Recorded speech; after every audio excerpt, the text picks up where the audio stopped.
So we will go ahead and get started. I'm going to share my screen. Oops. Here we go. So for those of you who haven't seen me before, my name's Anna Dysart. I am one of the doctoral students in Dr. Hardin's Parsi lab.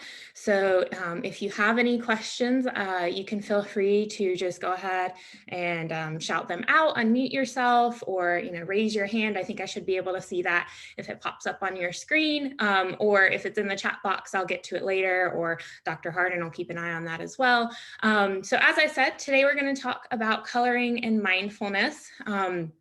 So just going over a little bit about the adult coloring as well as coloring for kids.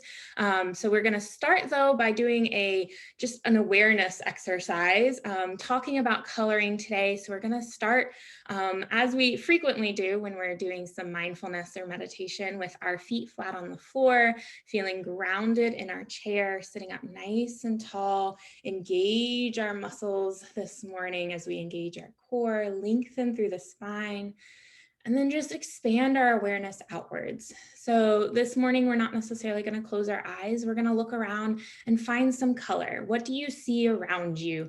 Notice a couple colors. Do you feel like they make you happy? Do they feel energetic? What do those colors say to you? And you can just look around the room for a second here.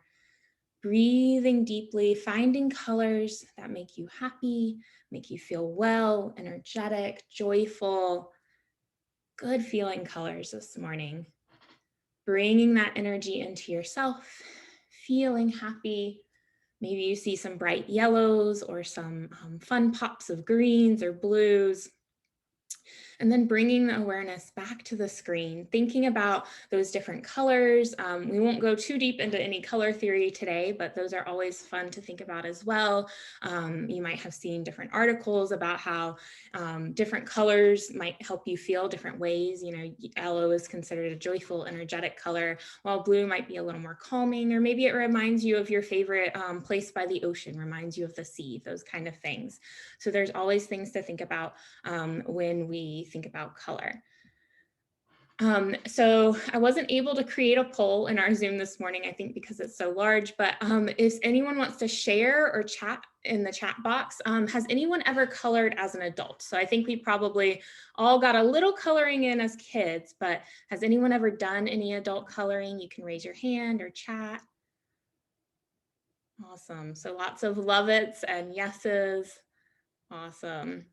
So if you don't necessarily color, are there any other kinds of art or creative hobbies that you use some coloring or color theory?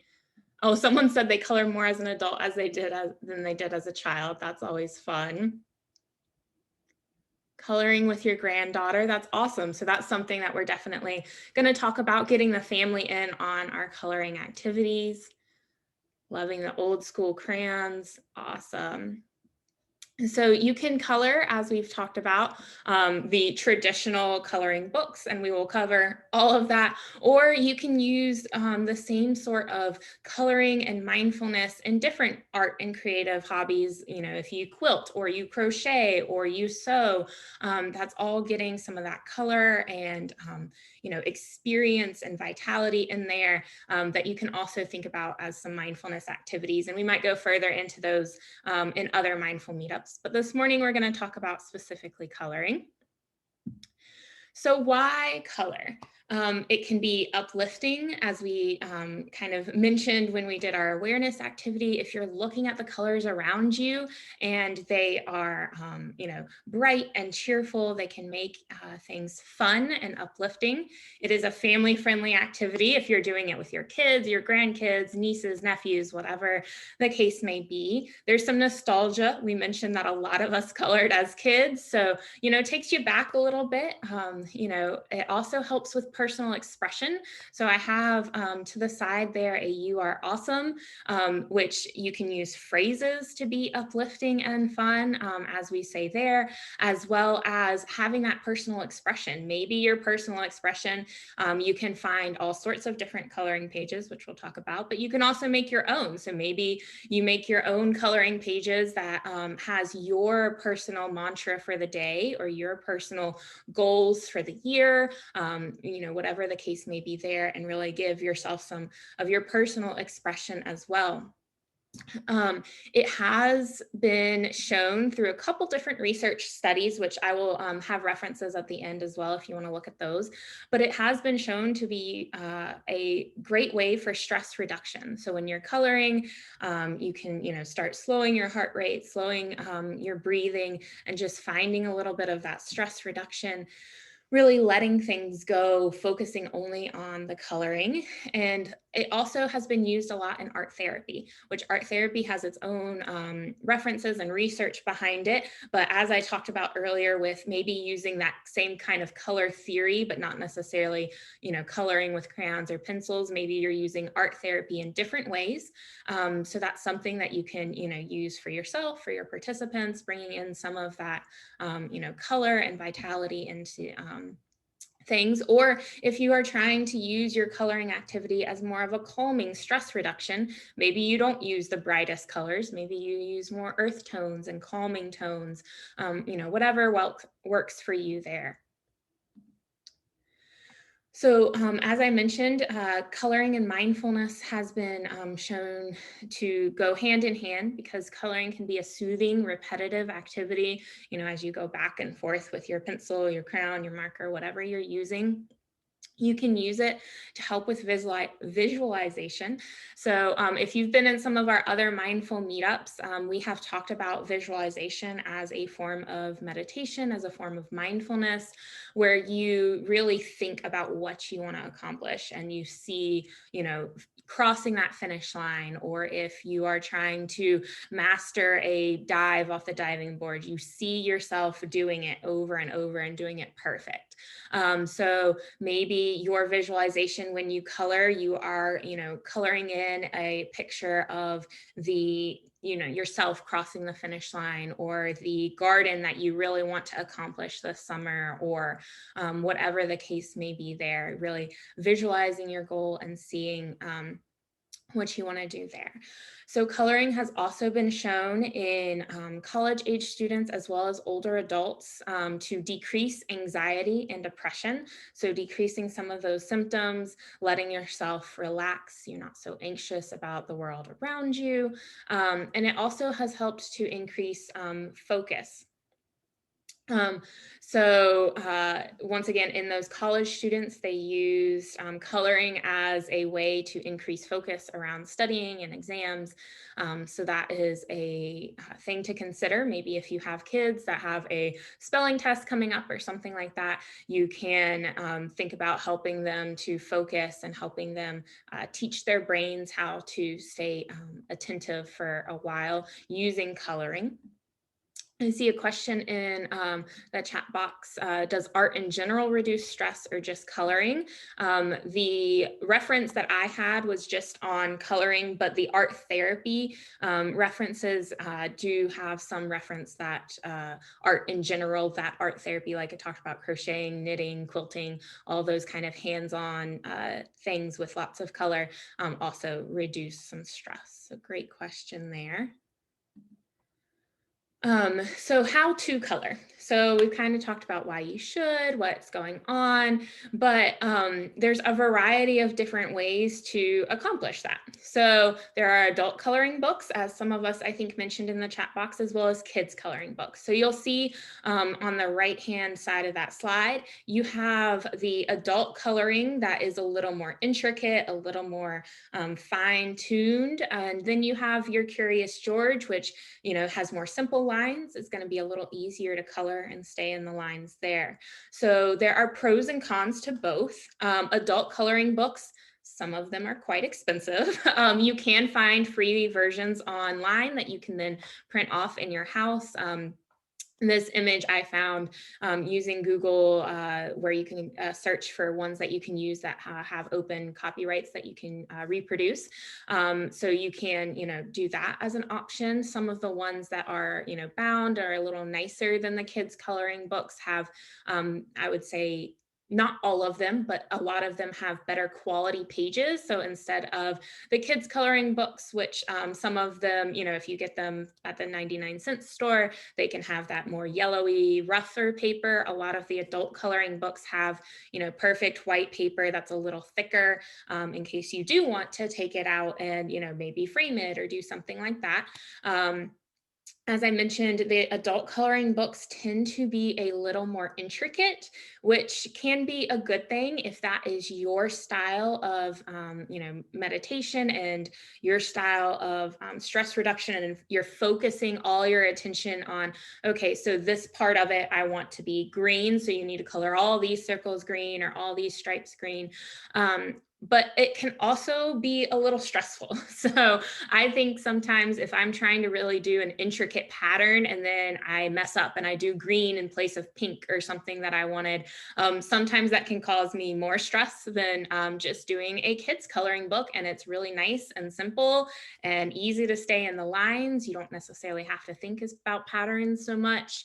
And just like kids, you don't necessarily have to color a monkey brown. You can color it purple. You can color it whatever you want, and you can still have your free artistic expression there. But like I said, it is a little simpler. So you can, kind of balance that. Maybe you need different things for different days. So maybe some days you want that really intricate pattern where you are, switching out and rotating through your colors in a specific way, taking a little more time with your circles or your squares or whatever the case may be. And then maybe other days you want something a little easier, a little quicker as well. Some of the adult coloring book pictures can get very large and very intricate. So maybe you don't want to do that day, and that's fine. So once you have your coloring book, which one you want to use, we have coloring pencils, crayons, and markers. So some pros and cons to those different coloring implements. You can more easily blend colors with coloring pencils. So I am not necessarily an artist. I can't draw or paint or use colored pencils very well. But if you want to get really into coloring, you can buy, the really nice coloring pencils that really easily blend colors. You can make lots of different shades and smooth gradients, things like that. Crayons are cheap. They're nostalgic. I think, as someone already mentioned in the chat box, they really bring back that memory, that smell of them, really takes you back to elementary school, helps you just chill out, smooth out for a while.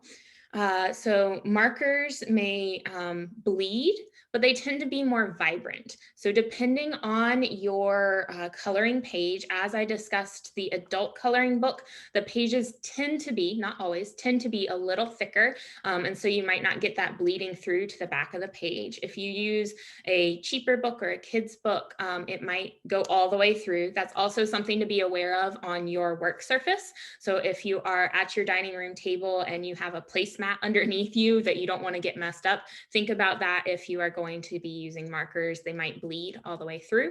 They do tend to be more vibrant, more saturated colors.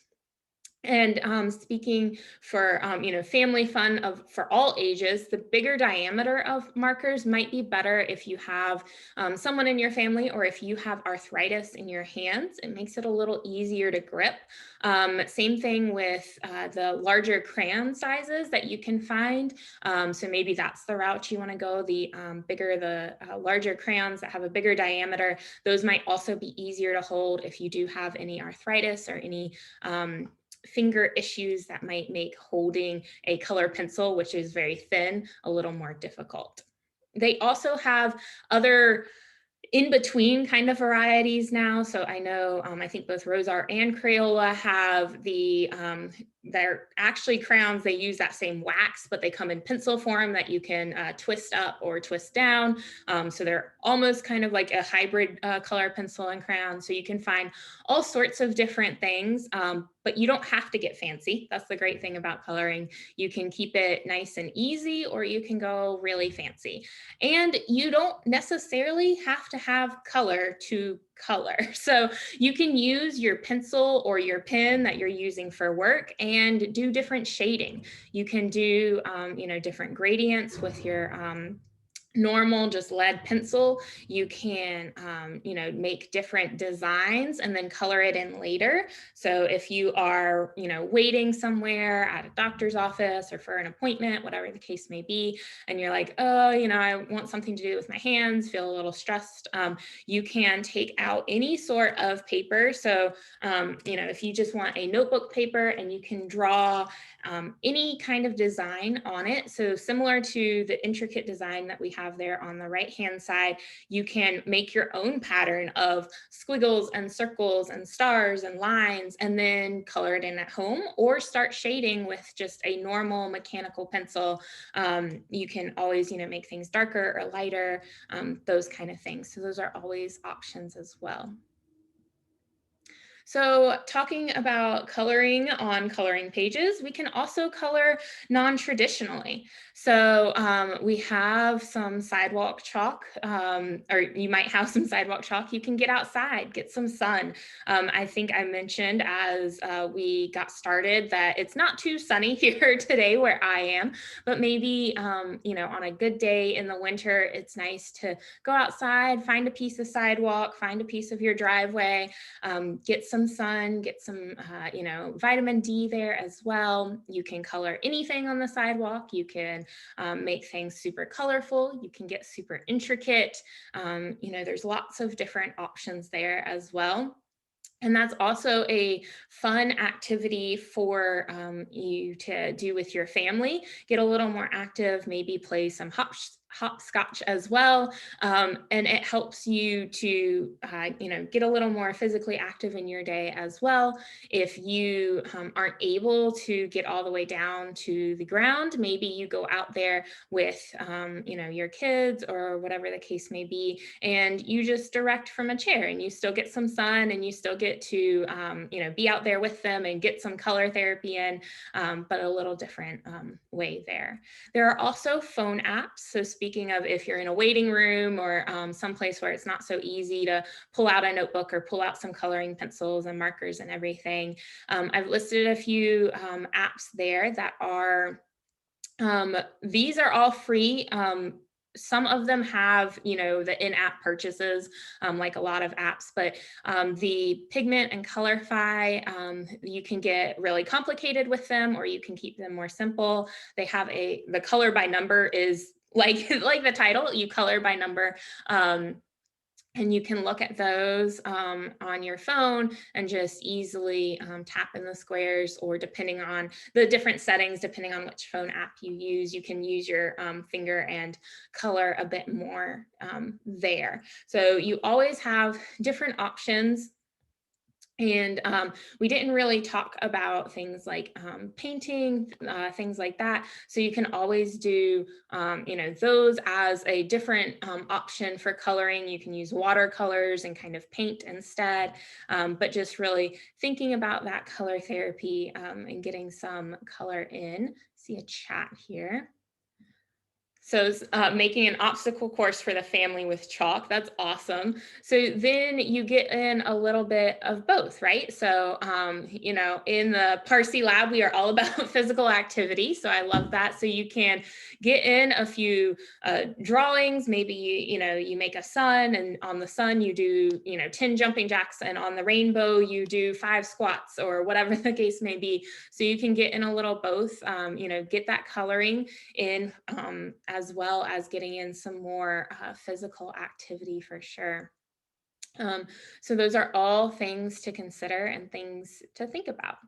So I have some of our references here that talk about the specific studies that think on, as you see, like mood repair, flow, the stress reduction, anxiety reduction, helping you focus a little more. Does anyone have any questions before we do a little activity?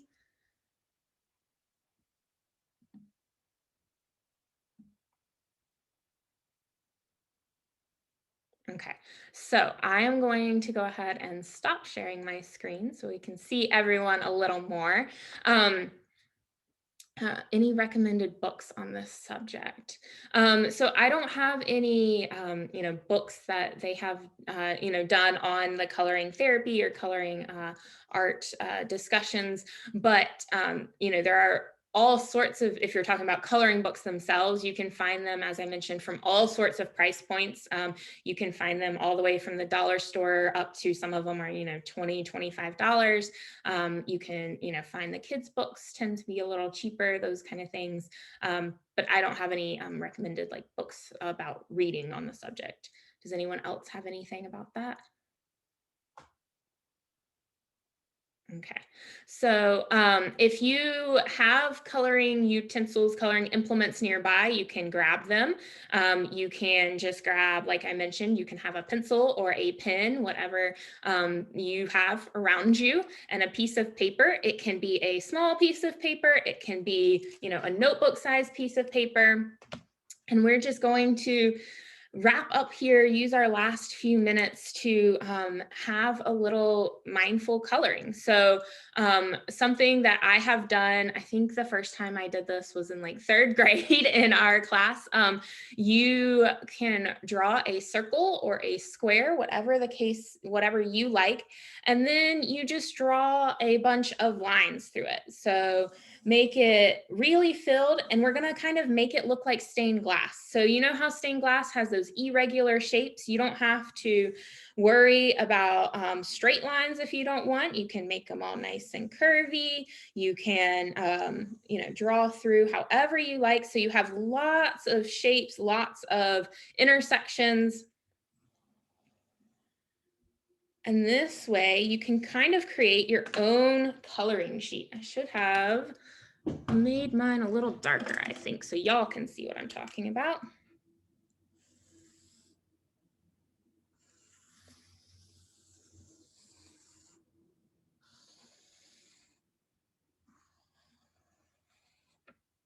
Okay, let me see if y'all can see this.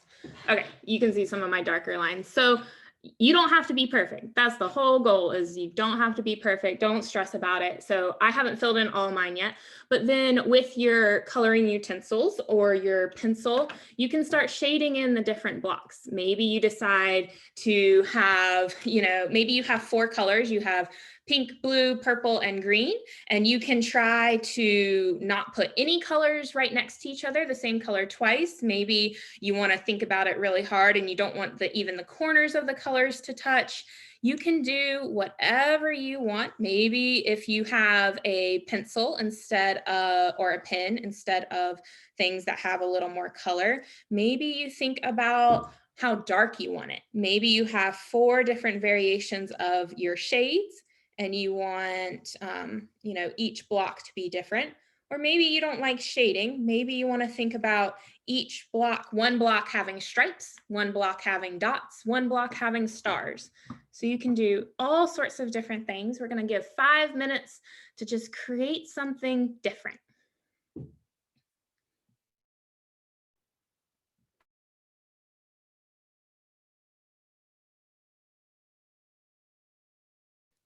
I didn't mention some of you might be in offices. You can always use things like highlighters as well, things like that if you have access to those close by.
We'll do this for about 30 more seconds.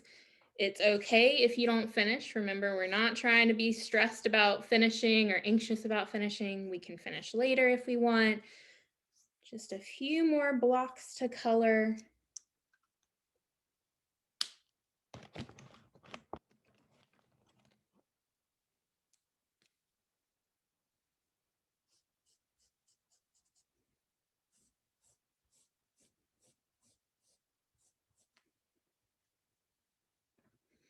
Okay.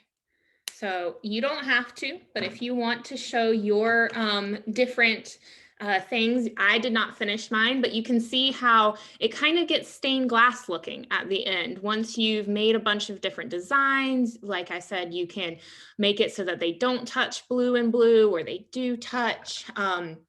So you can make all sorts of fun. Ooh, I like Morgan. She got really artsy with it. So you can be super creative, and maybe you're a great artist and you get really into making, ooh, like that, Leanne, nice. You can make all sorts of different flower shapes and get really intricate with petals and things in your stained glass. Maybe it's, something different. As I have read in the chat box, you can do it with different materials. If you're talking about, different art classes and really more texture things, you can do it like I did. I have, different colored pens and then highlighters, because that's what I have, in my work study space here. So you can do all sorts of things. You can also do it uh, on the back of a piece of glass. And if you do it with Sharpies, then it really looks like stained glass. So you have all sorts of different options there. Samantha asked us to all hold them up so we can, if you want on your video, we're gonna hold them up right now so that we can take a screenshot of these and put them on our website here. So just have, oh, nice. Oh, I like Ashley. You did it with just the pin, as we talked about, just making different textures instead. So that's really nice. Thank you, everybody. So thank you for participating in our little coloring activity with whatever you have around. So remembering that you can take that piece of mindfulness, whether we've talked a lot about meditation and things in the past, but you also can take a little piece of mindfulness with you if it's coloring or something else as well. If you have any questions, feel free to ask. I hope y'all have a marvelous Monday, and we hope to see you next week.